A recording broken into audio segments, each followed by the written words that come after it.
Pues bienvenidos, bienvenidas a esta mesa redonda en la que vamos a tratar el tema de la comunicación en la ciencia ciudadana.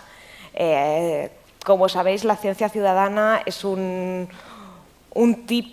tipología, una manera de hacer ciencia que está ganando auge en estos últimos tiempos y que a la vez es una potente herramienta de comunicación.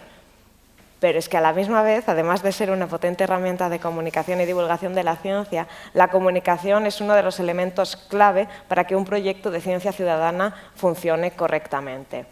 Por eso esta mesa redonda y por eso hemos invitado a estos ponentes que ahora os voy a presentar. Tenemos con nosotros a Francisco Castejón, consejero del Consejo de Seguridad Nacional, y nos va a hablar del proyecto Open Radiation. Después tenemos a Diana Escobar, coordinadora de proyectos del Departamento de Ciencia y Universidades del Ayuntamiento de Barcelona, y nos hablará del proyecto de Ciencia Ciudadana en las escuelas. También está aquí con nosotros Ángela Justamante, técnica de comunicación en el Centro de Investigación Ecológica y Aplicaciones Forestales, y nos hablará del proyecto europeo Coast for Cloud, coordinado por el Instituto de Ciencias del Mar del CSIC. Y finalmente tenemos a Joana Magallanes, que es Senior Researcher en Science for Change, y nos hablará de los proyectos Newsera y Odor Collect. Antes de empezar con las presentaciones, os explico un poco cómo va a funcionar esta mesa redonda. Vamos a ver unas presentaciones breves sobre los diferentes proyectos, después va a haber una sesión de debate, de preguntas, respuestas, conversación entre nosotros, y vamos después a abrir preguntas al público. ¿Vale? Entonces, Francisco, ¿quieres explicarnos un poco más sobre el proyecto? Bueno, pues buenos días, gracias por estar aquí. En estos momentos soy consejero del Consejo de Seguridad Nuclear, pero antes yo era investigador en fusión termonuclear y un apasionado de la ciencia ciudadana. En mi nueva andanza en el Consejo de Seguridad Nuclear, que es algo con un poco más de responsabilidad y bien distinto de aquello, estoy lanzando la ciencia ciudadana también en este ámbito y he tenido la suerte de encontrarme un proyecto ya muy avanzado que se llama Open Radiation y que hace el Instituto IRSN francés. Tenemos aquí un representante, Jean-François Bottolier, que está aquí porque va a hacer una pequeña demo de cómo funciona esto. ¿Qué es lo que queremos? Pues lo que queremos es... Bueno, pongo arriba quiénes son los integrantes de este trabajo, ¿no? El Consejo de Seguridad Nuclear, el IRSN e Ibercivis, que es una fundación que trabaja exclusivamente en ciencia ciudadana, donde yo empecé en esta aventura. ¿Qué es lo que queremos? Queremos que los ciudadanos sean capaces de medir la radiactividad con dispositivos basados en su teléfono móvil, algo sencillo. Con esto conseguiríamos aumentar la densidad de medidas de la red automática oficial. Esto lo digo siempre porque como yo estoy en el Consejo y el Consejo tiene una red automática de medición de radiactividad, pues para dejarlo patente, pero de esta manera aumentaríamos esa densidad de medidas, porque hay 100 estaciones en toda España, entonces no es suficiente, digamos, para cubrirlo, ¿no? Estas medidas, ¿para qué pueden servir? Estas medidas ciudadanas, además de... bueno, contribuir al conocimiento de la radiactividad, hay varios elementos importantes. La cosa empezó por las emergencias. Tenéis ahí en esta diapositiva un mapa con las dosis radiactivas que se desprendieron tras el accidente de Fukushima. Si los ciudadanos hubieran sido capaces de medir lo que estaba pasando en el momento, la evacuación habría funcionado mejor. Dejó que desear la evacuación. Bueno, nació para esto, para emergencias, pero no se queda ahí. Podemos pensar en otros trabajos basados en estas medidas hechas por los ciudadanos, por la ciudadanía. Por ejemplo, terrenos contaminados. En España tenemos la desgracia de que tenemos 8 terrenos contaminados por radiactividad desde hace décadas. Al menos que los ciudadanos puedan saber qué es lo que ocurre. Las dosis que recibes, por ejemplo, en vuelos en avión. Cuando vuelas a 10.000 metros, pues la atmósfera no te protege de la radiación cósmica y recibes cierta dosis radiactiva. Saber cuánta dosis has recibido. Radioterapia, en fin, todas las cosas que los expertos puedan pensar. Además, esto nos serviría para divulgar las propiedades de la radiactividad en la comunidad docente, en los estudiantes y en la sociedad en general. Eso es en lo que estamos pensando. Luego aterrizaremos en eso cuando hablemos de comunicación. desmitificar la radiactividad, conocerla bien y para mal, lo que tiene de bueno y lo que tiene de malo, y ocupar un nicho existente. Ya hay gente que mide radiactividad con su móvil. Ocupar ese nicho en el sentido de hacerlo bien, con detectores homologados y con medidas en condiciones. Bueno, el proyecto Open Radiation, que ya está en marcha, bueno, pues consiste eso en la medida de la radiactividad por la ciudadanía. De momento, la radiactividad gamma, los que sepáis un poquito de física, sabéis que es la más fácil de medir. De momento empezamos con esa. Lo que hacemos es usar un detector como el que tiene Jean-François, o como este, facilitado por el instituto en cuestión.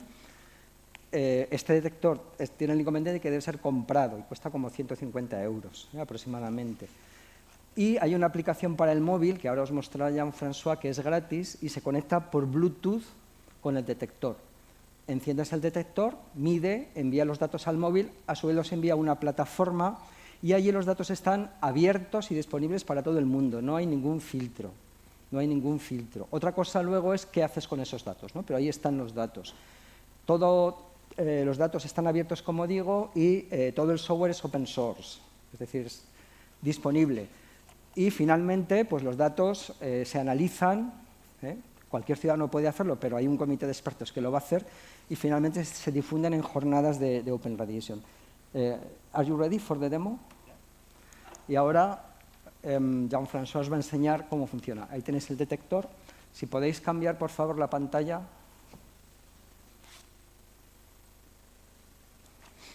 Ahí tenéis la aplicación ya abierta, funcionando. Veis el número de cuentas, veis la hora, la temperatura, y abajo, veis donde dice dose rate, la tasa de dosis que está midiendo el detector instantáneamente. Es una tasa de dosis muy bajita, 0,09 microsievert hora, y es el fondo de radiactividad. El fondo sabéis que cambia, ¿no?, dependiendo de la localización geográfica. Cuando esa línea que ponía ahí, reliability, se ha puesto verde, significa que el detector ya tiene suficientes cuentas para emitir un juicio, digamos, de lo que está midiendo, la tasa de dosis, y ya se puede elevar a la plataforma. You can upload the data. I'm sorry, I'm explaining myself. So I started these measurements 10 minutes before, so you can see it. Yeah. Sorry not to speaking Spanish. So, ¿podéis ver el número de cuentas? Yeah, please. So now we have a statistic which is sufficient, so we can stop the measurement. Dice que hay suficiente estadística, suficientes cuentas, como para ya creerte la medida. Tienes que medir un ratito para tener suficientes cuentas. And we provide environmental parameters, so we are inside. Tenéis ahí los parámetros, todo eso se va a subir a la plataforma automáticamente. At 1 meter from the ground. And it's sunny, but it's not important here. Okay.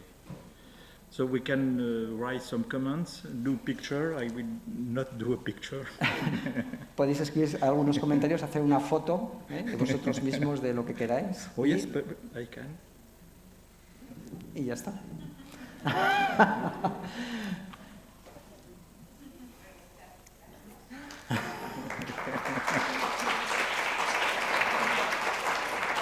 Volvemos a la presentación y acabo con una última diapo que os explico qué es lo que vamos a hacer ahora. Yeah. It's okay, I can upload or not? Yes, you can upload it. Yeah. Oh, I'm sorry. So now okay. So now sorry. So I upload in real time the measurements. So it's uploading. Graba las medidas en tiempo real y las sube a la plataforma y ahí están disponibles. Esto aparecerá como un punto más en un mapa. And now we can see in real time. Okay.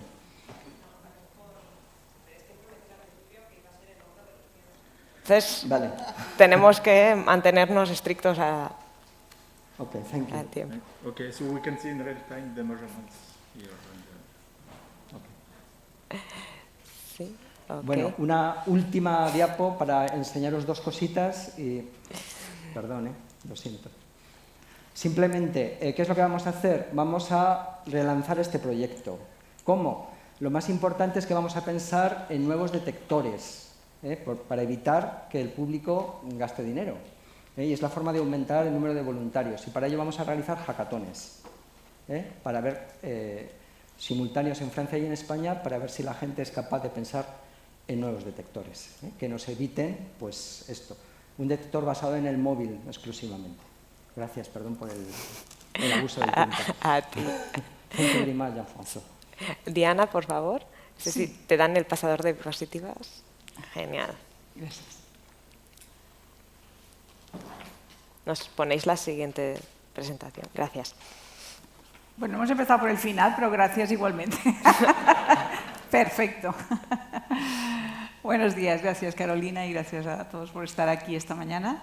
Voy a contaros muy brevemente lo que es Ciencia Ciudadana en las escuelas y lo que pretendemos con este programa, porque es un programa, no es un proyecto, sino un conjunto de proyectos que están en marcha.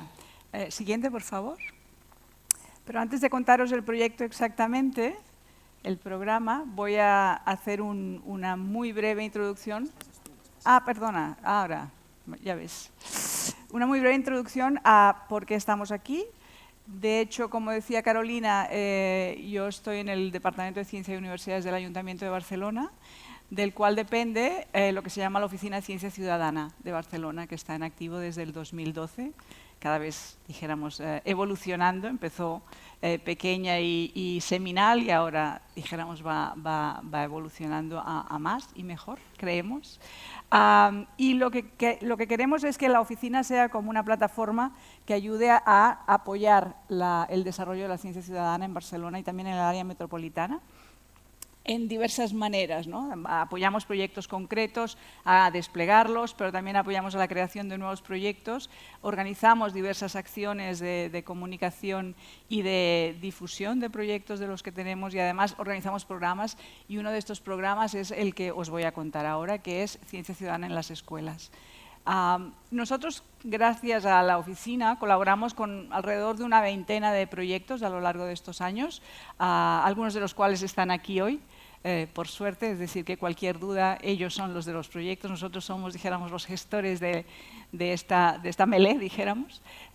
Y a partir de estos proyectos, algunos que son muy sólidos y tienen una trayectoria de 10 años ya como observadores del mar, como Mosquito Alert, que está a punto de cumplir 10 años también, pero también tenemos RIUNET, que es un proyecto que ahora se está extendiendo por toda España, igual que Mosquito, por ejemplo, pero también tenemos otros proyectos como los del Grupo Gamma, que trabajan sobre los desastres naturales a través de FLORAP, que es su proyecto, y otros muchos.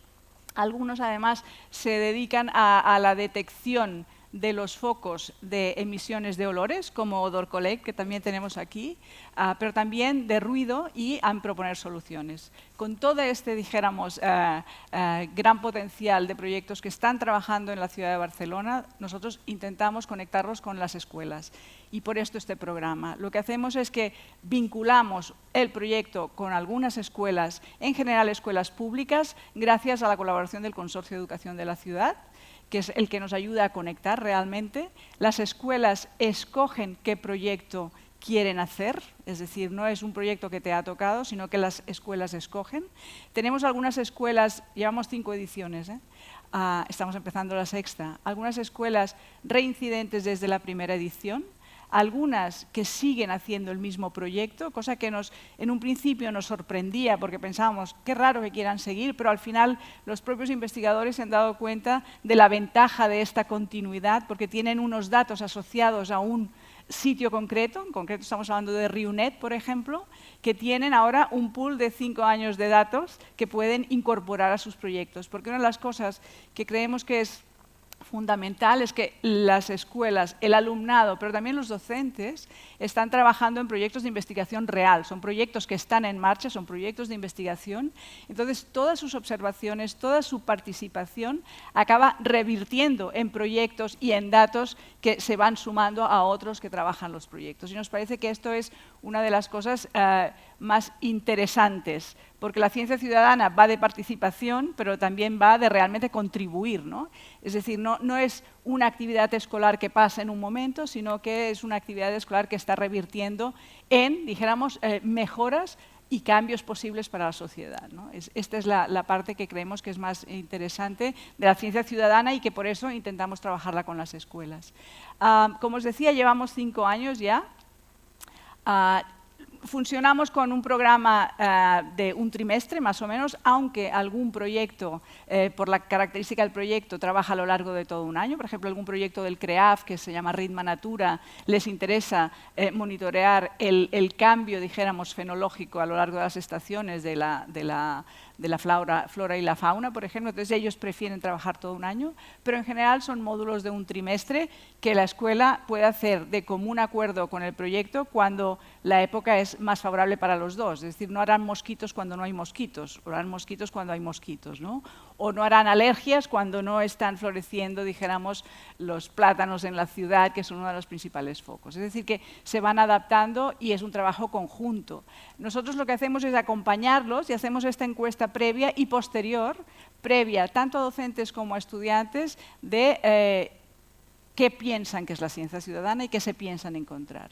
Y la post, yo os enseño simplemente por el tiempo, la posterior.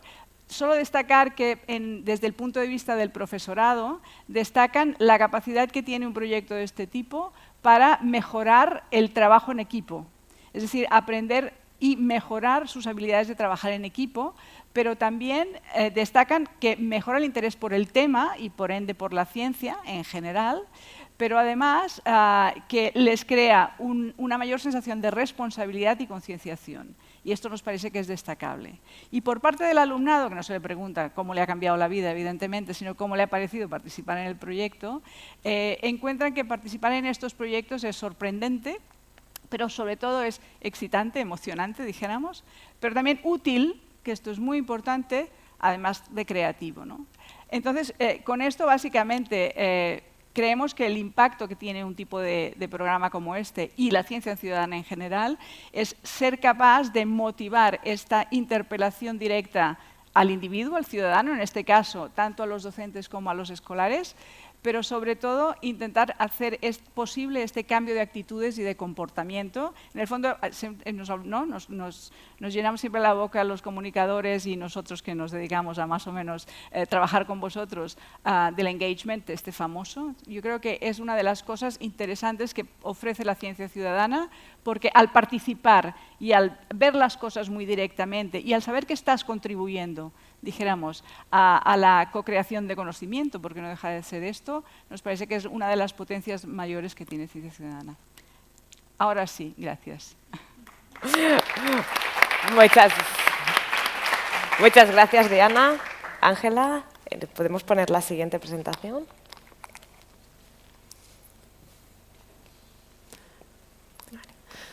Bueno, muchas gracias por asistir aquí hoy. Yo trabajo en el Departamento de Comunicación del CREAF, pero también estoy involucrada en el proyecto de Cost for Cloud en la parte de comunicación, que es un proyecto coordinado por el ICM. Entonces, bueno, ya veréis que voy a explicar un poco qué es el proyecto. Este proyecto es un poco particular porque es sobre desarrollo tecnológico para aplicaciones más de ciencia ciudadana. Entonces, Cost for Cloud es un proyecto Horizonte 2020, es un proyecto europeo que, como he comentado, coordina el ICM y cuenta con 12 socios de 8 países diferentes. El equipo de coordinación lo componen Jaume Piera, Karen Soaja y Sonia Liñán, y yo hago tándem con Sonia Liñán en temas de comunicación. Entonces, ¿qué es lo que ofrece Cost for Cloud? ¿En qué trabaja? Pues Cost for Cloud es un proyecto que mejora las tecnologías de la ciencia ciudadana. En concreto, está desarrollando 13 servicios tecnológicos innovadores que contribuyen a la mejora de la calidad y la cantidad de los datos. Para aterrizar un poco y poner un ejemplo concreto, ¿no? Porque esto es como súper amplio, pues desarrollamos desde mejora tecnológica en las cámaras de fototrampeo que monitorizan biodiversidad a través de la inteligencia artificial, mejorando pues, la captura de especies y el filtrado de las imágenes, hasta otro servicio que se llama MECODA, que también desarrolla el ICM, que consiste en un repositorio que facilita el análisis de la gran cantidad de datos de ciencia ciudadana, tanto de biodiversidad como de medio ambiente, que existe. O otro servicio que ayuda a integrar la inteligencia artificial para el reconocimiento de especies en diferentes aplicaciones de ciencia ciudadana. Ya veis que es súper diverso, o sea, son 13 y cada uno es único. Entonces, todos estos servicios, Cos4Cloud tiene la filosofía de una ciencia abierta y participativa, entonces estos servicios están a disposición de toda la comunidad científica y la ciudadanía en una nube europea que se llama la Nube Europea de Ciencia Abierta, IOSC, en sus siglas en inglés, que entonces lo que hace esta nube europea es también como un gran repositorio de un montón de servicios y datos de la comunidad científica de todo tipo. Entonces, lo bueno de tener estos servicios en esta nube es situar a la ciencia ciudadana también como en el primer nivel de la ciencia, ¿no? Porque la ciencia ciudadana realmente es una herramienta, es una fuente de información súper útil que realmente se puede aprovechar después en la investigación. Entonces, que estén los servicios aquí, pues bueno, es como una forma, ¿no?, de hacerle un hueco. Y también otro componente especial de este proyecto es que los servicios se han codiseñado, que precisamente lo ha liderado esta parte Science for Change, desde el inicio de los servicios, ¿no? Desde que todavía no estaban muy bien pensadas todas las funcionalidades, pues hemos hecho sesiones participativas con los usuarios finales de estos servicios, que pueden ser diferentes en función de qué fase se encuentre de desarrollo el servicio, y preguntarles directamente, ¿no?, cuáles son sus necesidades, cómo ven el servicio, les gusta la idea, etc. Entonces, en la fase actual del proyecto, porque este proyecto ya lleva en marcha 2 años y 3 meses o así, ya estamos como en la recta final y ahora lo que estamos es probando los servicios con comunidades reales. Por ejemplo, este sábado mismo organizamos un taller con el grupo Felis, que es un grupo en Cataluña que se encarga del monitoreo de mamíferos carnívoros, ¿no? Pues hemos probado nuestra tecnología de cámaras de fototrampeo directamente con ellos para que nos puedan decir pues, cómo la ven, cómo seguirían mejorando este servicio, si les está respondiendo realmente a sus necesidades, etc. Entonces, en el proyecto también es bastante amplio y además de estos socios pues participan 9 plataformas de ciencia ciudadana a nivel europeo. Quizá os suenan algunas, como Odor Collect, que también coordina Science for Change.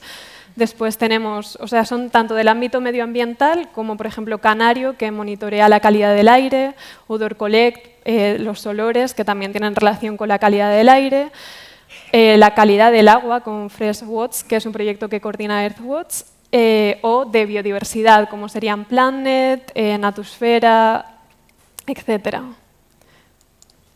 Entonces, yo, para situarme un poco en este debate, porque es un proyecto un poco particular, quería comentar un poco los retos a los que nos hemos enfrentado Sonia y yo en cuanto a comunicación en el proyecto, ¿no? Primero que, dependiendo de la fase del proyecto, necesitamos atraer perfiles muy diversos. Entonces, claro, ¿cómo creamos una comunidad en 2 años que además tengan perfiles muy diferentes? El primer paso fue como crear un relato atractivo en torno a los servicios, tener reuniones concretas con los desarrolladores, ¿no?, para que nos contasen un poco las ideas, el valor de este servicio, qué aportaba a la ciencia ciudadana. También hacer el trabajo de identificar los usuarios finales, que sería como el público objetivo famoso en todo proyecto de comunicación, que a veces es difícil en un proyecto pues, tan amplio. También involucrar a comunidades concretas de ciencia ciudadana y hacer campañas de comunicación como dirigidas en concreto a comunidades muy específicas como las cámaras de fototrampeo. Y después también otra de las patas del proyecto es la de organizar eventos abiertos como BioBlitzes, que es, por ejemplo, hemos organizado la Biomaratón.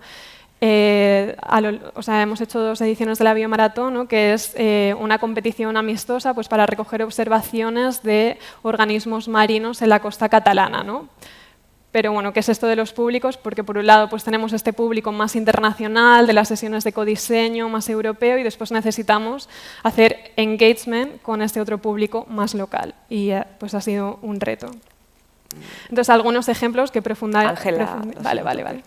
Bueno, ya esto lo contaré en la mesa redonda. Sí. Muchas gracias. Sí. Y muchas gracias por asistir. Gracias. Pues ahora Podéis poner la la siguiente siguiente. presentación. Ahora, ya está. Bon dia. Buenos días. Voy a tener que hacer esto rápido porque estoy muy cerca de Carolina. Va aumentando la intensidad de la fulminación de su mirada y yo estoy más cerca. Os voy a hablar de un proyecto que estamos coordinando y trabajando en los últimos años, ya en su reta final. Este proyecto tiene como objetivo demostrar el potencial de la ciencia ciudadana como una herramienta de comunicación científica. Para eso hemos realizado una llamada a nivel internacional, de la cual hemos seleccionado 38 iniciativas en España, Italia y Portugal, en las cuales hemos integrado en lo que llamamos unas comunidades de práctica, que se podrían extender a práctica e investigación, y yo llamo también de cuidado, ¿no? Porque al final creamos esa red de intercambio de dificultades, de formas de trabajar y de ayuda entre todas las personas. Y en este caso estas comunidades están formadas por nuestras iniciativas, que son nuestros pilotos, agentes de la cuádruple hélice. O sea, en nuestro caso, la mayor parte de los proyectos que han sido seleccionados ya trabajan y muchas veces trabajan bien con un público concreto, pero tienen dificultades en llegar a otros tipos de público, como puede ser el sector público o como la industria. Y entonces lo que quisimos hacer fue incluir a personas representativas de los diferentes sectores para trabajar desde el inicio con los proyectos. Y otra pata fundamental, por supuesto, es tener a profesionales del ámbito de la comunicación científica y del periodismo también. Lo que hicimos fue utilizar una metodología de co-creación en diferentes laboratorios, en los cuales inicialmente codiseñamos estrategias de comunicación. Posteriormente estas se van ejecutando a lo largo de los proyectos, y siempre haremos una evaluación interactiva para que los proyectos puedan ver también cómo están funcionando e ir corrigiendo también diferentes acciones. Actualmente vamos a entrar en esta última fase, tendremos el evento que se realizará aquí a finales del próximo mes de octubre. Pretendemos tener lo que llamamos unas blueprints que servirán para toda la comunidad de comunicación científica y de ciencia ciudadana, de forma a poder ayudar a introducir también nuevas técnicas de comunicación en sus proyectos. Ya hemos lanzado lo que es nuestro primer policy brief, con una serie de barreras identificadas y también recomendaciones para cada uno de los agentes. Hemos publicado también ya nuestra metodología, en que, como hablaba también Diana antes y Ángela, en el sentido de hemos buscado nuestro público final y hemos co-creado teniendo en cuenta los beneficios mutuos tanto para los proyectos de ciencia ciudadana como para los agentes, a la hora de definir diferentes oportunidades, pero llegando a un plan de trabajo concreto con diferentes acciones a implementar a lo largo de los proyectos. Y por otro lado también hemos definido o les hemos ayudado a codiseñar una serie de indicadores, y esto también en principio estamos empezando a trabajar en una publicación con nuestra metodología de codiseño de indicadores. Este es uno de los ejemplos de UrbanMar que tenemos aquí también en el público, a Sonia Liñán, que es uno de los proyectos que ha estado trabajando en Usera, en que identificamos sus objetivos, recursos de comunicación a la hora de después definir concretamente las acciones de su plan de trabajo.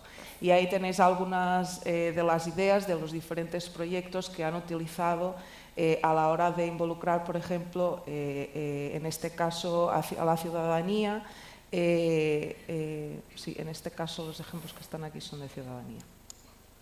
Vale, y otra acción concreta que hicimos fue crear un laboratorio que llamamos de cross-cutting, en el que han participado todos los proyectos y en que hemos invitado a periodistas, sobre todo en el ámbito del periodismo de datos, una vez que, como habéis visto, hay una generación muy importante de datos, pero también necesitamos de nuevas narrativas y nuevos instrumentos que puedan ayudar a comunicar mejor los resultados que tenemos.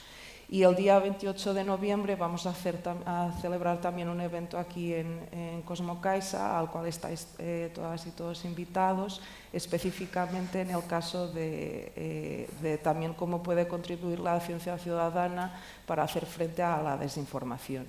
Y en este caso colaboraremos con la FECIT, que es uno de los partners del proyecto, y con Formicalvo también.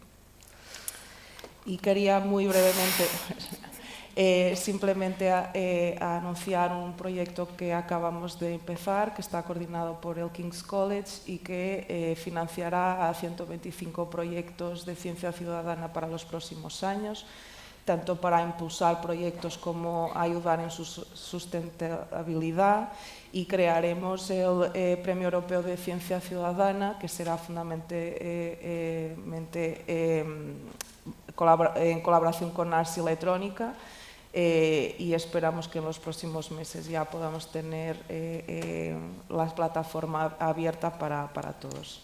Y muchas gracias. Muy bien. Muchas gracias por vuestras presentaciones. Disculpadme por el estrés del tiempo, pero ya sabéis que esto funciona así. Yo quería preguntaros, porque realmente uno de los puntos fuertes o importantes o necesarios para la ciencia ciudadana pues son los ciudadanos, ¿no? Estas personas que van a participar en estos proyectos.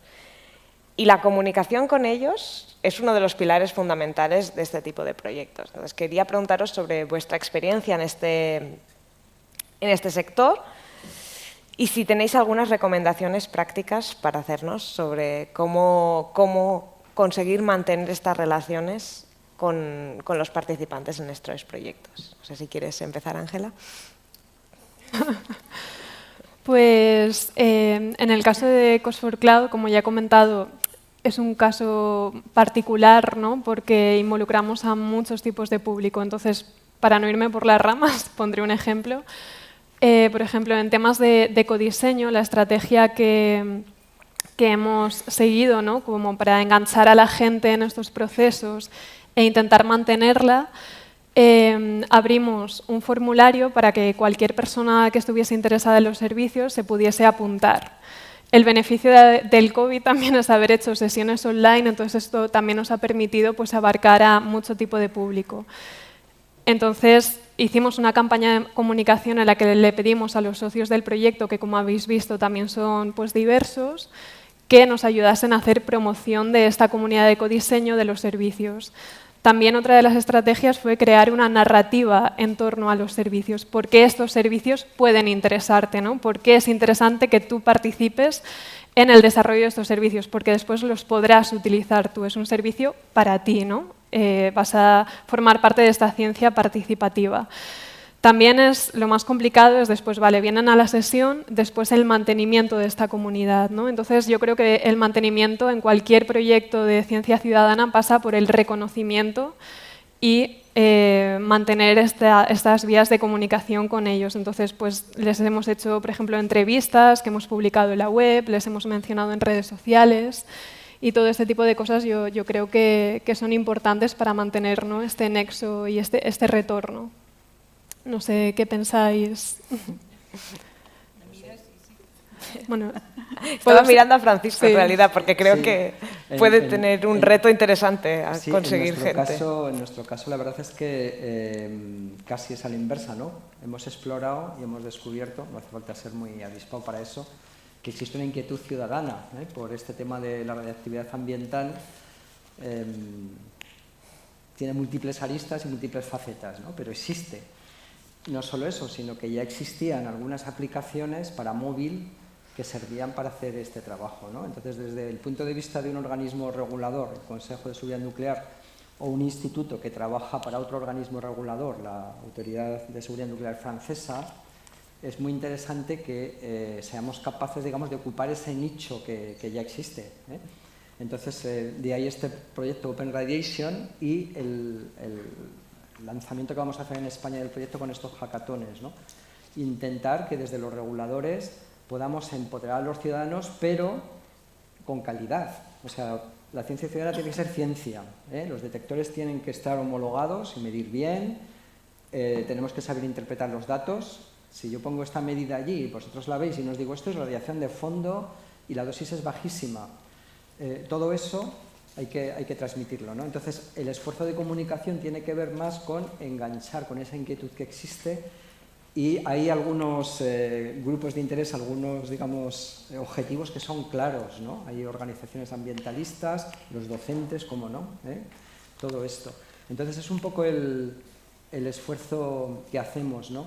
En proyectos técnicos complejos existe siempre el desafío de el relato, la explicación, y entonces ahí es donde la comunicación es muy importante, el tipo de lenguaje que usas es muy importante, y el mantener a los usuarios, digamos, atentos, inquietos, porque la radiación ambiental afortunadamente va a ser siempre esa, no va a aumentar, o si aumenta es que tenemos un problema, pero pensar en nuevos desafíos, ¿no? Por eso el relanzamiento que vamos a hacer del proyecto en los próximos años creo que contribuirá a aumentar aún más la comunidad, Es un poco nuestra filosofía. Muy bien. Y Diana, ¿querías hacer alguna mención sobre cómo conseguís que las escuelas participen, etcétera? Bueno, en las escuelas y en general, yo creo que al final la ciudadanía, las escuelas, ¿no? Y los docentes acaban siendo un público cautivo, pero no tanto, porque también escogen, ¿no? Yo añadiría un elemento más, y es, en el caso que os estaba contando, trabajamos con proyectos sólidos que están en marcha, pero no siempre es así. Es decir, dirigirte sobre la base de un proyecto que ya funciona, que tiene una trayectoria, e intentar de alguna manera llegar, ¿no?, a la ciudadanía, a la gente que tiene la capacidad y a lo mejor las ganas de participar, es una vía. Pero si partes al revés, es decir, vamos a partir de cero, porque la radiación es esta, pero vamos a crear cómo es este proyecto, entonces la cosa se complica, porque tienes que generarlo desde el inicio, ¿no? Yo creo que una de las cosas interesantes que más o menos ha salido también es, tienes que identificar cuál es ese mapa de actores con los que tienes que trabajar, ya sea porque te diriges a la comunidad profesional, que es básicamente el grueso, ¿no?, de Cost for Cloud, o a ciudadanía concretamente, o los proyectos que hacéis vosotros, todos los que hacéis, pero al final tienes que identificar, ¿no?, estos actores que son de interés. Una de las maneras más sencillas también es identificar si son actores, si son colectivos que tienen de alguna manera un interés especial por el tema que estás trabajando, mucho mejor, porque al final, lo que decía, si tú interpelas, ¿no?, sobre una problemática que tienes muchísimas más posibilidades de enganchar a la gente que no sobre una cosa que a lo mejor les parece muy lejana, ¿no?, o muy poco, o que les afecta muy poco. Pero al final tienes que ir como generando esto, ¿no? Tienes que identificar a quién te vas a dirigir y luego cómo hacerlo. Y yo creo que una de las mejores maneras es involucrarlos desde el principio, es decir, no explicarles esto está hecho así, en este caso, de desarrollar un proyecto, sino involucrarlos y pensar, el problema es este, pero ¿cómo lo haríamos, ¿no? Esto de la cocreación que se habla tanto, pero es real, es decir, involucrarlos desde un inicio para realmente generar, ¿no?, este nuevo corpus de trabajo, dijéramos, ¿no?, que a partir de aquí pues se pueda generar conocimiento nuevo que sea válido, necesario, reconocido por todos, ¿no? Muy bien. Joana, En querías... este sentido también, y para las personas del público que no estén tan familiarizadas con la ciencia ciudadana, además de lo que comentaba Diana, que podemos estar trabajando con proyectos que están ya en fases avanzadas de implementación, pero también tenemos diferentes tipos. Esto es, hay proyectos en que hay una participación como más de recolección de datos, o sea, la ciudadanía participaría como sensores también, pero después tenemos un modelo ya más extremo en que existe esta cocreación y que la ciudadanía está involucrada desde la fase inicial donde se coloca la pregunta de investigación, ¿no? Entonces, algunos casos pueden suceder incluso, por ejemplo, en ámbitos hospitalarios, ya vemos hace muchísimos años la participación de pacientes en ensayos clínicos, y ahora necesitamos también de tener ese avance en el sentido de formar, o sea, de ellos mismos ser coinvestigadores, ¿no? Entonces quería hacer estas dos aportaciones, y después en el mismo sentido de que, por ejemplo, en cuestión de publicaciones científicas, de ver también en este caso una diversidad de las personas que están como coautoras de los trabajos científicos, ¿no? Y esto entra en la línea de lo que comentaba Diana también del reconocimiento. Muy bien. Y ya quería, a raíz de lo que has comentado en tu presentación, Joana, de la cuádruple hélice, otro pilar interesante es la comunicación con otros actores, ¿no? Otros agentes que no tienen por qué ser los ciudadanos que están colaborando contigo en el proyecto, sino pues, la administración, o que puede ser profesionales, periodistas, etcétera. Todo este tipo de comunicación, ¿cómo la habéis abordado? Porque desde Neusera sí que tenéis esta aproximación holística, por así decirlo. Sí. Claro, en cada uno, lo que os comentaba, tenemos proyectos en diferentes fases de ejecución, proyectos que tienen meses, proyectos que tienen años. Algunos ya son muy buenos pues, en trabajar con la ciudadanía, pero tienen esa necesidad de poder avanzar. O sea, al final quieres siempre que haya una repercusión, puede ser científica, pero quieres que llegue, que haya un cambio real en la sociedad. Y yo creo que el ejemplo, bueno, pues el que tengo más cercano, evidentemente, desde Science for Change es Odor Collect. Y Odor Collect, además de en ciudades concretas trabajar con la administración local en conjunto con la ciudadanía para detectar la fuente del problema e intentar solucionarla, además dentro de su proyecto, y evidentemente que para esto es necesario también recursos económicos, que eso después es una cosa que también podremos hablar de lo que puedan ser barreras y necesidades para implementar estos proyectos, pero una de las acciones claves fue conseguir organizar un evento a nivel del Parlamento Europeo, precisamente para hablar de la temática de la polución por olores, y muy recientemente ha salido un nuevo documento a nivel de la acción ahora me olvidé cómo es, de acción de Zero Waste. Sí, gracias. Y ha sido la primera vez que en este tipo de documentos se ha hablado de la polución por olores. Por lo tanto, estamos consiguiendo visibilizar a diferentes niveles, no solo a nivel local, pero también europeo. Claro. Porque una de las cosas que diferencia los proyectos de ciencia ciudadana de los proyectos científicos de otro tipo es que muchas veces tenemos una multiplicidad de objetivos. No existe únicamente el objetivo de aumentar el conocimiento científico en un ámbito concreto, sino que también coexiste con el objetivo de un cambio, una generación de una política, un cambio social, etcétera, a la vez con otro objetivo que puede ser de aumento de conocimiento de los propios participantes. Esta multiplicidad de objetivos, ¿cómo la habéis gestionado? Francisco. Sí, relacionado también con lo anterior, las dos cosas. Claro, si pensáis, las medidas de la radiactividad pues, tienen una enorme diversidad y multiplicidad de objetivos, ¿no? Uno, efectivamente, la investigación. Hay un grupo europeo que trabaja en radiactividad ambiental, se llama Eurados, y ellos de golpe han visto, bueno, en fin, la gran ventaja que tienen tener una gran densidad de detectores en algunas zonas del territorio, porque las estaciones de los reguladores, pues eso, tienes a lo mejor unos cientos en un país entero, eso pues sirve para detectar si hay un problema, pero no para hacer un estudio local, ¿no? Entonces, este proyecto ha abierto una puerta que yo sinceramente no sospechaba que la iba a tener, ¿no? Entonces, impacta en el mundo de la investigación, y cada vez que me reúno con alguno de estos científicos, pues se les ocurren ideas nuevas, ¿no?, de qué se puede hacer con los detectores, ¿no?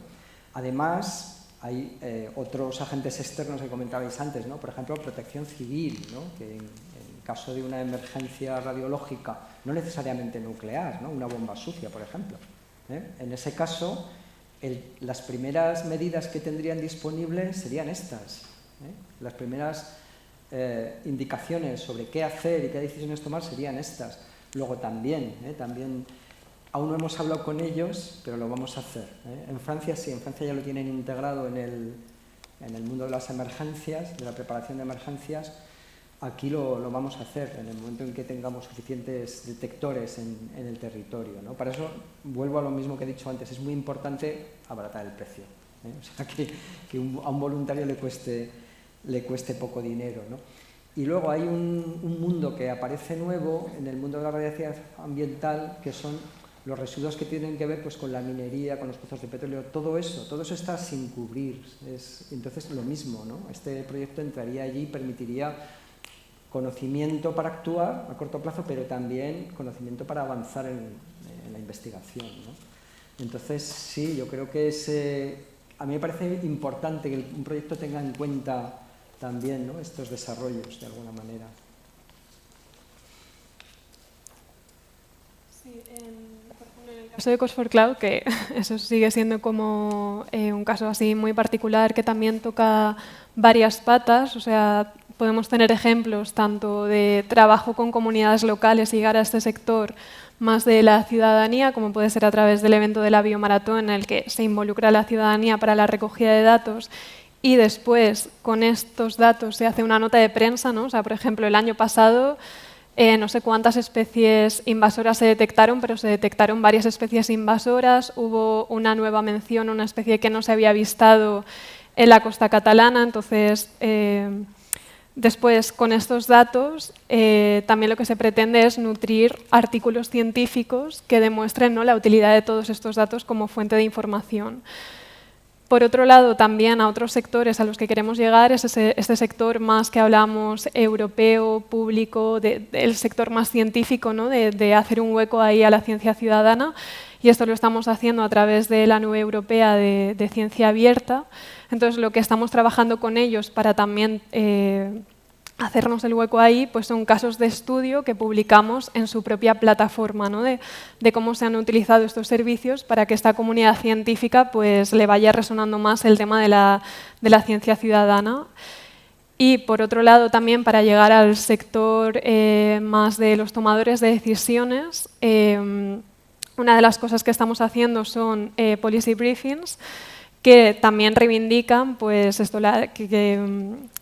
la ciencia ciudadana como fuente de información y cómo Cos4Cloud contribuye a esta mejora de la calidad y cantidad de los datos. Entonces, dentro del proyecto de Cos4Cloud, aparte de estos, que son bastante amplios, también pues veo como casos como Udorcolet, que ya ha comentado Joana, o casos como un aparato do it yourself que se llama Canario, que lo que hace es monitorear la calidad del aire, ¿no? Entonces tú haces tu aparatito y también si mucha gente utiliza este aparato, pues como otros casos, ¿no?, de ciencia ciudadana, se van recolectando datos y eso se podría traspasar a los ayuntamientos para demostrar que hay un problema o que simplemente le sirva a la ciudadanía pues, para ser consciente de este problema y empujar a la política a hacer algo al respecto. Sí, un activismo con evidencia, ¿no? Exacto. Yo me cojo esto que he dicho, por lo del ayuntamiento, además. Me parece bien. Me lo ha dejado a huevo. Yo creo que esta es una de las líneas a desarrollar más costosas en términos de esfuerzos. Porque el hecho de llegar a los tomadores de decisiones, ¿no?, a los policy makers, a la administración pública para generar políticas, para generar estos cambios, tienes que partir de la base que la administración pública cree que esto que tú estás aportando son evidencias que les valen, ¿no? Es decir, que tienes que soportar los cambios o las nuevas propuestas en evidencias. Y este es el primer escollo, porque seguramente algunos ya os debéis haber encontrado con vencer estas resistencias, ¿no?, para poder llegar realmente a estos tomadores de decisiones, porque el problema está allí, pero a veces el problema también es parte, son arte y parte, ¿no? El problema depende también del tomador de decisiones, ¿no? Y entonces son estos equilibrios difíciles. Yo creo que esta es una de las principales cosas. Y si además añadimos que dentro de la propia comunidad de ciencia ciudadana tienen que estar todavía reivindicando dijéramos, la potencia de la ciencia ciudadana como una manera de investigar tan sólida como otra, que está aportando datos igualmente sólidos, imagínate, es decir, hay que empezar como por casa, ¿no?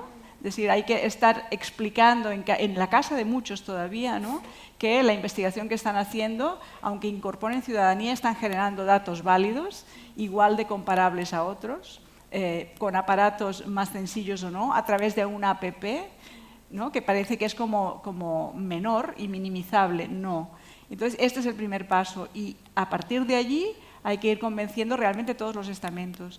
Y las administraciones públicas van entrando por suerte, algunas más fácil que otras, pero es la siguiente asignatura pendiente, yo creo. O sea que ahí hay... Una cosita sobre esto. Yo, cuando empecé en Ciencia Ciudadana, usaba una frase de una ministra antigua que decía: es divertido, pero no es un juego. Hemos hecho, me acuerdo, en el primer proyecto salieron 2 tesis doctorales de física de fusión, no de software ni nada, de física de fusión, es decir, es ciencia. En ese sentido apoyo lo que has dicho y espero que efectivamente los políticos pues vean el potencial que tiene y nos apoyen. Ahí la labor de la comunicación es aún más patente. Algo similar pasa en otras casas, ¿no? Porque hemos hablado de la casa del ayuntamiento, pero en la casa de la ciencia también pasa, que no todo el mundo reconoce que hay un valor científico en la producción de estos datos o en la producción del conocimiento que se hace con participación social. Según qué ámbitos no se considera que tenga el mismo valor que la producción del conocimiento que se hace en un entorno estrictamente académico. Entonces ahí hay otra labor de comunicación. Y esto me da pie a preguntaros sobre la comunicación interna. Dentro de estos proyectos muchas veces ya hemos hablado de que tienen multiplicidad de objetivos. También nos encontramos con multidisciplinaridad en los propios grupos, equipos organizadores. ¿Cómo conseguimos hablar todos el mismo lenguaje? ¿Cómo conseguimos entendernos? ¿Cuáles son vuestras experiencias al respecto? Joana. Bueno, puedo empezar. Es verdad que en el caso de Newsera nuestro objetivo era la comunicación hacia cada uno de los agentes de la 4 hélice, pero bueno, una de las cosas, por ejemplo, que surgió del proyecto y que no estaba previsto inicialmente, o sea, nosotros teníamos previsto los laboratorios, pero después hubo una necesidad real de muchos de los proyectos de tener casi como un seguimiento y mentorazgo también, para ayudar realmente a implementar las diferentes actividades. Y una de las dificultades que surgió, identificada por algunos de ellos, fue precisamente la comunicación interna, ¿no? Entonces, sobre todo, claro, teniendo en cuenta que hemos pasado parte de este proyecto durante la pandemia, en que las personas estaban desplazadas en sus casas, de cómo tener herramientas específicas que pudieran ayudar a comunicar entre el equipo. Y yo creo que ya casi todos hemos visto en los últimos años también el surgimiento de nuevas herramientas como el Slack, o incluso a nivel de Google hay una nueva forma de trabajar a nivel virtual. Y sin embargo, una cosa que también quería comentar es que muchos de estos proyectos no tienen una persona específica de comunicación. Entonces esa es otra de las dificultades, ¿no? de cómo podemos optimizar los objetivos sabiendo que no hay una persona que tenga una formación concreta, ¿no? No sé si queréis... Antes de daros la palabra, Sí. pues por ser positivos, quizá podemos pensar que es una oportunidad de nuevos, Exacto, por de supuesto. nuevos Sí, sí. puestos de trabajo especializados. Ahora sí. En nuestro caso, bueno, en general, ¿no? Diría yo, creo que la comunicación interna es clave para dar saltos a fases más ambiciosas del proyecto, ¿no? En el sentido de que la ciudadanía se involucre más en cosas más complejas, y es clave. Yo no sé si hay reglas o no, yo soy físico teórico, no soy comunicador, ¿no? Pero desde luego sí que hay ya muchas cosas hechas y es bueno aprender, ¿no? En este caso, en Open Radiation, hay jornadas de vez en cuando. Durante la pandemia han sido forzosamente virtuales, pero son físicas. Vamos a hacer hackatones, eso aparte de recurrir a los makers, ¿no? Que digamos son los viciosos, ¿no? de la ciencia ciudadana, tiene mucho impacto en la ciudadanía.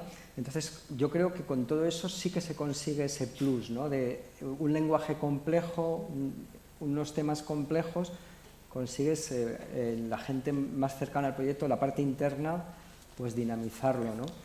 Organizamos foros en Internet, hay un mentoring siempre, ¿no? Alguien siempre te pregunta, entonces hay que ser capaz de responder, ¿no? De tener cierto esfuerzo.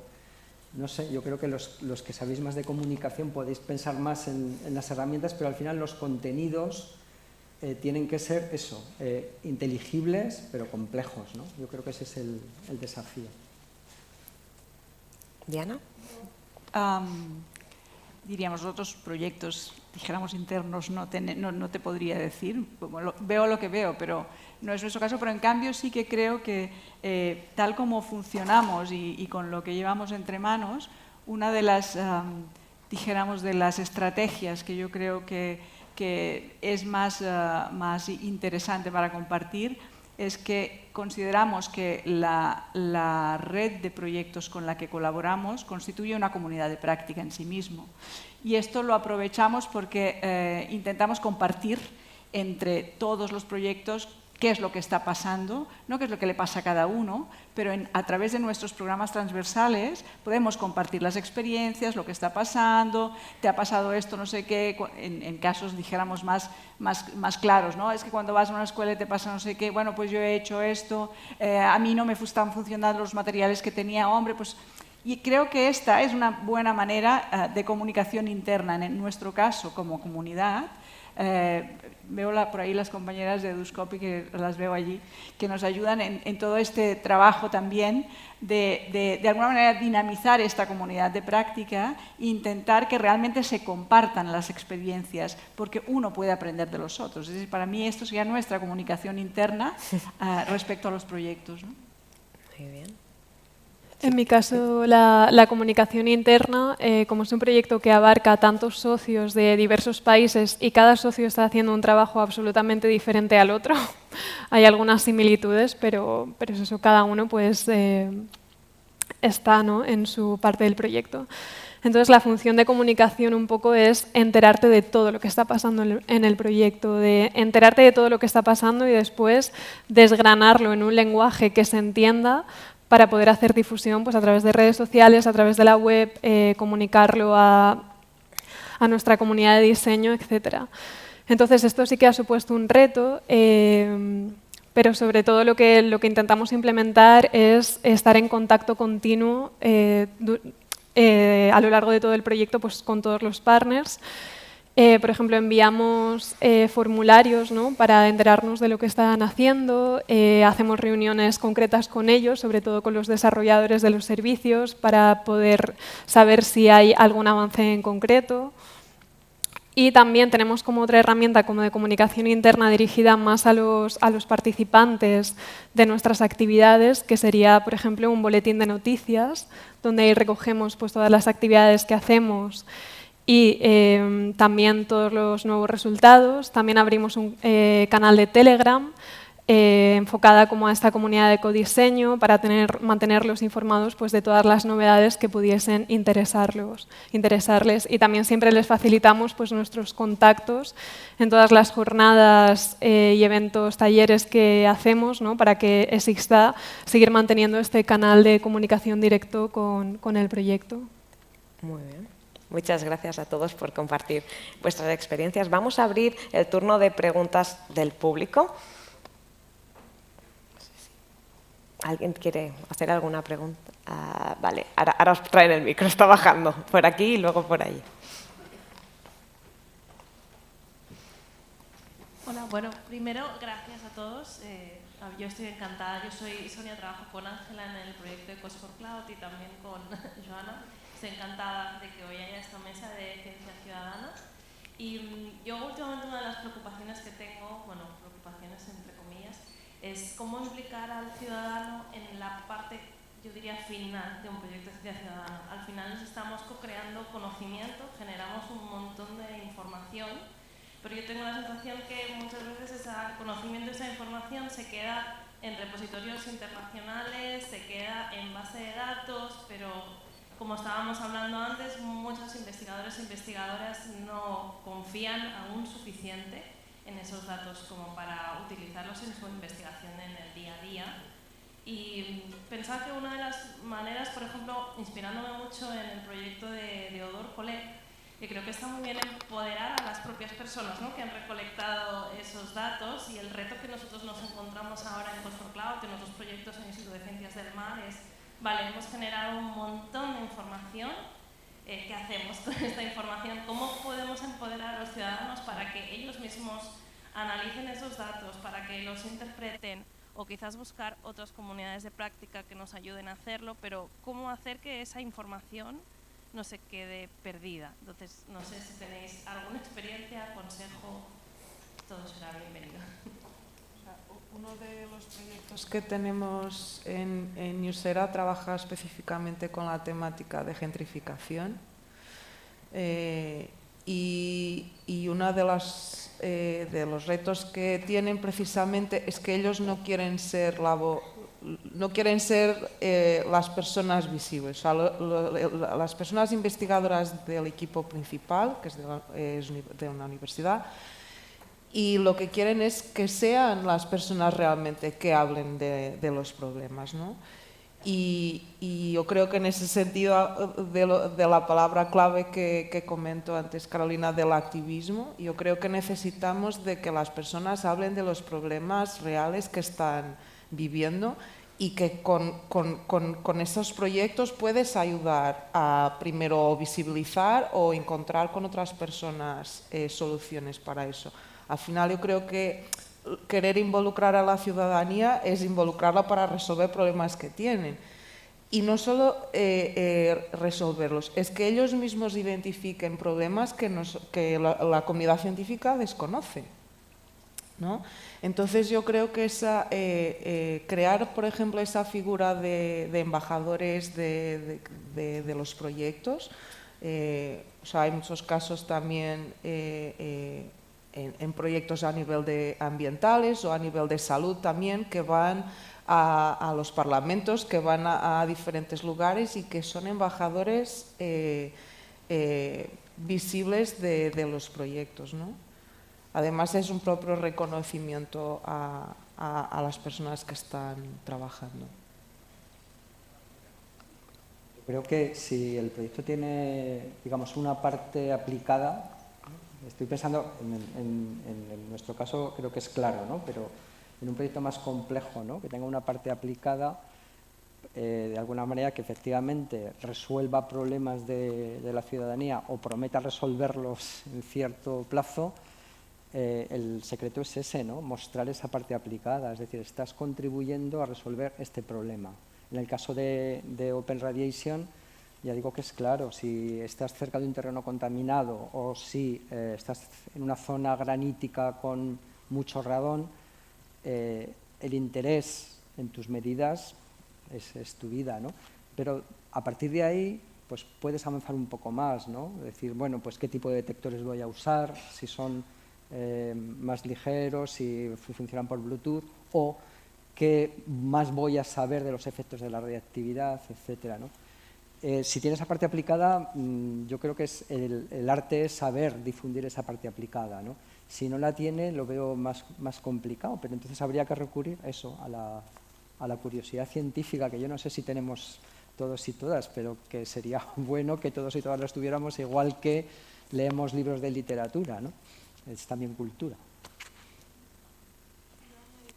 que creo que la sostenibilidad es una de las claves para hacer de los datos de la ciencia ciudadana una fuente muy útil de información, ¿no? Porque cuando un proyecto tiene una larga trayectoria, por ejemplo, el ejemplo de Mosquito Alert, que precisamente has comentado antes, Diana, que ya lleva 10 años operando, al final se ha convertido, o sea, se ha reivindicado como una fuente útil de información, ¿no? Para detectar mosquitos transmisores de enfermedades. Entonces yo creo que hay veces que esta sostenibilidad de los proyectos es la que también tiene una influencia en que estos datos se vayan tomando cada vez más en serio, ¿no? Porque después hay proyectos que a lo mejor te dan una FECIT que es de un año, ¿no? De un proyecto de ciencia ciudadana. Creas la comunidad, has recogido algunos datos, después se acaba. Y es que es muy difícil. ¿Qué haces con esos datos? ¿No? Ya no tienes ese tiempo laboral para dedicarte a pensar qué hacer con esos datos. Y entonces creo que también es otro de los retos, que sean más sostenibles a lo largo del tiempo los proyectos. Y quien dice FECIT, dice proyectos europeos, porque a lo mejor tienes 2, 4 años y pasa exactamente igual, se acaban, ¿no? y se tienen que morir porque no hay la manera de sostenerlos. Yo aportaría además, en el caso de las escuelas, lo que intentamos siempre es que cada grupo clase, porque hablamos de grupos clase, cuando acaban el proyecto, hagan algún material que recoja lo que han hecho y sus datos. Y puede ser en forma de póster científico, dijéramos, es decir, es un acto comunicativo de lo que han trabajado, pero puede ser un podcast, puede ser un pequeño vídeo, podría ser lo que se imaginaran, ¿no? Porque al final, bueno, nosotros partimos de la base de que este programa empieza por los más jóvenes, ¿no? Que es eso tan manido pero tan necesario de ir fomentando desde la base, ¿no? Esta manera nueva de mirar o diferente o más participativa, más involucrada, con mucha más, dijéramos, interés, ¿no? Entonces, esto nos parece que es importante poder acabar en este punto. Pero además os diría que por la suerte de tener la oficina donde la tenemos, dijéramos, no solamente trabajamos con la Oficina de Ciencias Ciudadanas, sino que trabajamos también con muchísimos otros programas desde el departamento, por ejemplo, la Fiesta de la Ciencia, que más de uno la debéis conocer porque lleva rato haciendo, pero ahora estamos trabajando con una bienal desde hace ya 2 ediciones, preparando la tercera, tenemos otros tipos de programas y aprovechamos estos, dijéramos, como sí, escaparates, perdón por la catalanada, escaparates de... Aparador también, ¿no? Vale, perfecto. Aparadores de ciencia que contactan con la ciudadanía, dijéramos, porque la ciudadanía pasa a disfrutar de la fiesta para mostrar precisamente los resultados de estos proyectos y cuando hemos hecho actividades de ciencia ciudadana, por ejemplo en la Fiesta de la Ciencia, que es la que tiene más trayectoria, se ha invitado a las escuelas o a los adultos que han participado a presentar ellos mismos, ¿no? De alguna manera es también que acaben siendo parte de todo el proceso, pero que además puedan transmitirlo, ¿no? a la sociedad. Pregunta que tenemos. Y luego aquí, y ya no da tiempo a más. Hola, sí, gracias. Yo soy Xiomara y trabajo en temas sobre todo ambientales y yo tengo la sensación, no sé si es real, pero mi sensación es que hay como proyectos de ciencia ciudadana que se solapan. O sea, hay como muchas aplicaciones para darle fotos a los bichos que encuentran. Entonces, no sé si esto es real y os lo quería preguntar. Y si es real, ¿cómo se puede atajar? Porque claro, al final la gente está metiendo datos en 7 sitios distintos. ¿Hay cierta colaboración o hay alguna manera de atajar esto? Yo creo que efectivamente es real, ¿no? Y yo creo que es la comunidad de ciencia ciudadana, que ya no es pequeña, es grande, igual que la comunidad de divulgación, que tampoco es pequeña, lo que necesita es pues una política, ¿eh? Yo creo que las instituciones deberían mojarse. No sé, si alguna vez habéis intentado conseguir alguna subvención para un proyecto de ciencia ciudadana, estoy hablando de hace 15 años, ibas a la ventanilla de ciencia y te decían, perdón, eso es comunicación. Ibas a la FECIT y te decían, perdón, eso es ciencia, ¿eh? Pues que hay una ventanilla, igual que hay una ventanilla para el Plan Nacional de Investigación, que haya una específica, y entonces eso se ordenará un poquito, ¿no? A mí en el tema este de la radiactividad ambiental, yo no sabía que existía Open Radiation. Y dije, mira lo que se me ha ocurrido. Piensas, espérate, ¿no? Si se me ocurre a mí una idea, a lo mejor hay otros 100.000 que se les ha ocurrido también, ¿no? Y miras a tu alrededor, pero ese ejercicio a lo mejor no todo el mundo lo hace y yo creo que el esfuerzo tiene que ser institucional, ¿no? Creo que el Ministerio de Universidades está avanzando en ese sentido, creo. En nuestro caso puedo comentar, como trabajamos con proyectos tanto de España como Portugal, en algún momento, pues claro, hemos visto precisamente lo que dices, pues que es desde los diferentes lados de la frontera tenemos dos proyectos concretos, que es Riunet y Ríos Potables, que estaban con diferentes enfoques.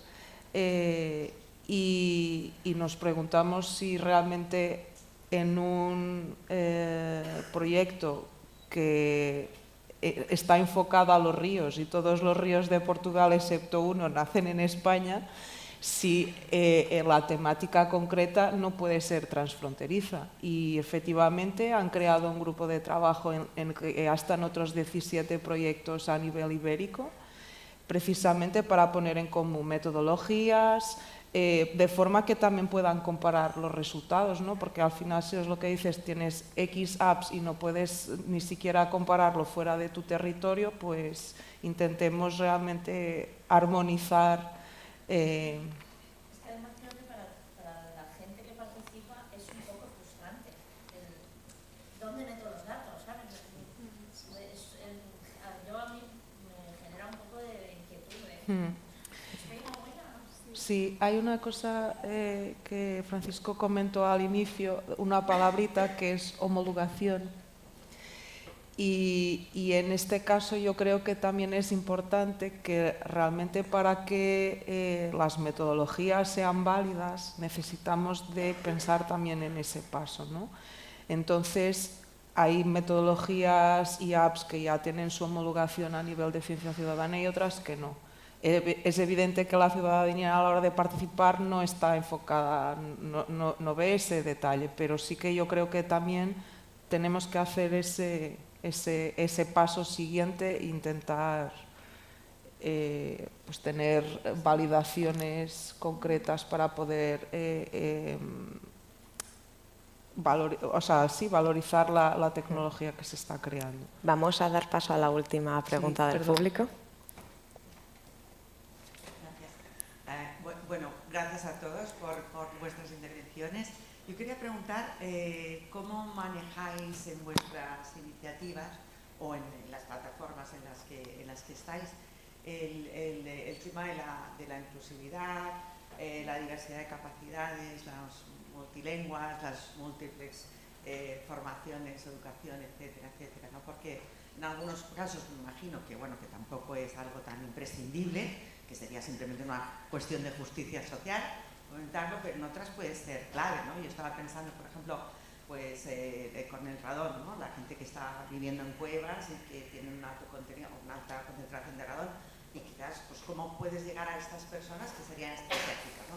Si tenéis experiencia de abrir esa ventana a actividades más inclusivas y bueno, si nos podéis explicar un poquito más y luego qué resultados os ha dado. Por alusiones. La verdad es que hemos empezado desde un punto difícil, ¿no? Esto pues no es accesible a todo el mundo, o no todo el mundo está dispuesto a gastarse el dinero que cuesta esto, vamos a decirlo de otra manera, ¿no? Y luego necesitas un teléfono móvil. Entonces, ¿qué es lo que hacemos? Pues avanzar en esa dirección, sabiendo pues, las limitaciones que nos vamos a encontrar. La primera, ya lo he dicho, vamos a intentar prescindir del detector y usar solo el móvil. Ya móvil tiene casi todo el mundo, ¿eh? Entonces, esa barrera, digamos, económica no está salvada del todo, pero casi, ¿no? Hay todavía problemas, la famosa brecha digital y luego llegar a comunidades que, digamos, su interés es comer cada día, ¿no? Y no les cuentes películas, ¿eh? Yo lo veo difícil, pero creo que vamos avanzando en el sentido de, bueno, hacer proyectos que permitan con muy pocos recursos o con cada vez menos recursos sumarte. Y luego está la labor de llegar a esas comunidades. Y ahí tenemos suerte, existe la escuela, entonces los docentes, las docentes, tienen un papel clave en esto. En todos los proyectos que hacemos tenemos en cuenta la escuela, los institutos, la FP y la universidad, por supuesto, ¿no? Pero esa sería la vía, abaratamiento de los dispositivos al máximo y la escuela, donde todo el mundo llega y es la forma más inclusiva. Al final la educación es el ascensor social y cultural, al final. Sí, siguiendo el hilo de la escuela, yo creo que una de las cosas que es más importante, tú lo dices, ¿no? Es el pilar, es ir subiendo. En nuestro caso trabajamos con el Consorcio de Educación, como he dicho, y es una convocatoria que se hace a los institutos y escuelas públicas. Y especialmente se priorizan los territorios de la ciudad que tienen zonas de más riesgo de exclusión. Con lo cual estamos llegando realmente a un colectivo de alumnado muy diverso, muy diverso. Es decir, la gran mayoría del alumnado que participa es realmente de cualquier procedencia, con cualquier idioma. Por suerte, dijéramos, no hay problemas idiomáticos, pero sí que es verdad que en alguna ocasión hemos ido al primer día de empezar, me ocurre Reunet porque lo recuerdo y lo visualizo, en un instituto que está realmente en una zona de riesgo de exclusión. Y como acostumbran a hacer el proyecto en octubre-noviembre, el curso está recién empezado. Hay mucho porcentaje de alumnado recién llegado migrante que se incorpora allí.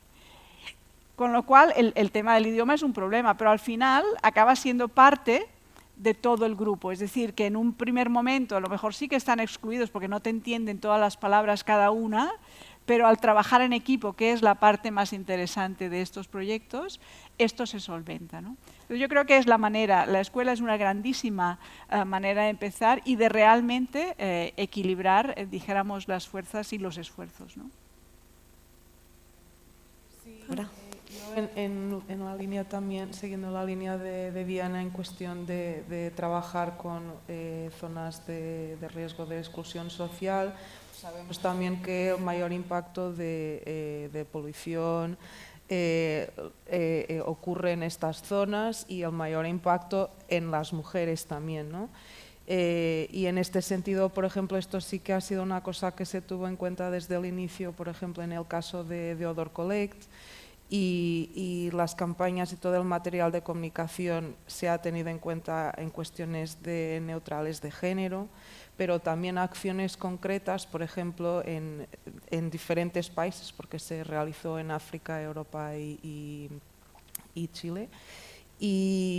Y en estas zonas concretas, pues íbamos a zonas mercados donde podríamos poder incluir a mujeres trabajadoras en esas zonas. También tuvimos en cuenta, por ejemplo, el horario de las actividades o, por ejemplo, hasta ofrecer el servicio de guardería para que las mujeres pudieran participar en diferentes acciones. Entonces sí que hay pequeñas acciones que se pueden tener en cuenta desde el inicio de los proyectos para poder incluir a las personas que realmente ya sabemos que son también las más afectadas. A dejar aquí la mesa porque ya nos hemos pasado 4 minutos y esta gente creo que va a tener ganas de ir a la pausa café. Ahora tenemos la pausa café. Muchas gracias por vuestras participaciones, ha sido muy interesante.